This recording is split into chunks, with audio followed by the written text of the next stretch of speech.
Welcome to கலாஸ் Karuvel. இன்றைக்கி நம்ம special என்னென்னா ஒரு ப்ரோட்டீன் ரிச்சான ரெசிபி தான்.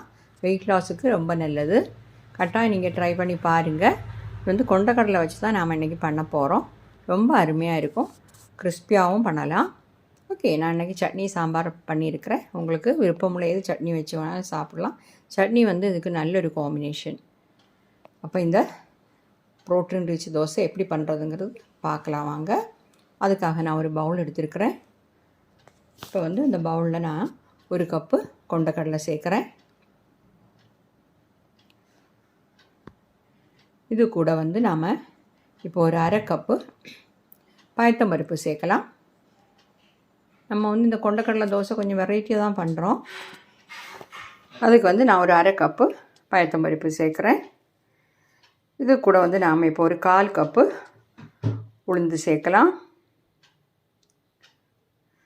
அப்புறம் வந்து இது கூட நாம் 1 டீஸ்பூன் வெந்தயம் கூட சேர்க்கணும். இப்படி பண்ணும்போது இன்னும் கிறிஸ்பியாகவும் இருக்கும் தோசை.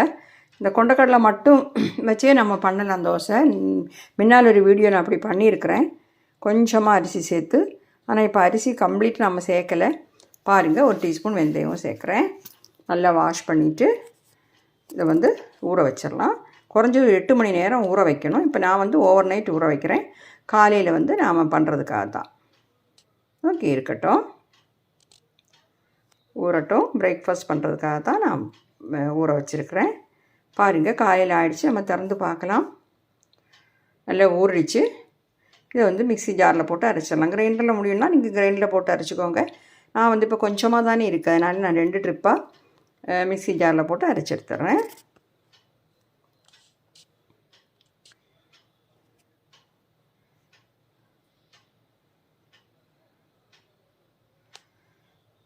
இதை வந்து கொஞ்சமாக தேவைக்கு தண்ணி சேர்த்து நல்லா அரைச்சிட்டு வந்துடலாம்.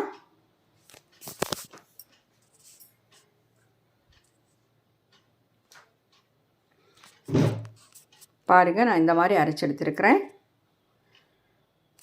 மீதி உள்ளதையுமே நான் இந்த மிக்ஸி ஜாரில் சேர்த்துட்றேன். இது கூட வந்து நான் இப்போது 2 சின்ன துண்டு இஞ்சி சேர்க்குறேன், 2 பச்சை மிளகா, கொஞ்சம் வந்து கொத்தமல்லி தழை. இதெல்லாம் சேர்க்கும்போது இன்னும் கொஞ்சம் வாசமும் டேஸ்ட்டுமாக இருக்கும். இதை சேர்த்து தேவைக்கு தண்ணி சேர்த்து நல்லா அரைச்சிட்டு வந்துடலாம். ஊற வச்ச தண்ணி தான் நான் சேர்த்து அரைக்கிறேன். பாருங்கள், நான் பவுலை மாற்றிட்டேன். ஏன்னா இதில் இந்த பாத்திரத்தில் எடுத்தால் வந்து கலக்கிறது கொஞ்சம் வசதியாக இருக்கும். அதையும் சேர்த்துட்டேன். தேவைக்கு கொஞ்சமாக தண்ணி சேர்த்து நல்லா மிக்ஸ் பண்ணிடலாம். பாருங்கள்,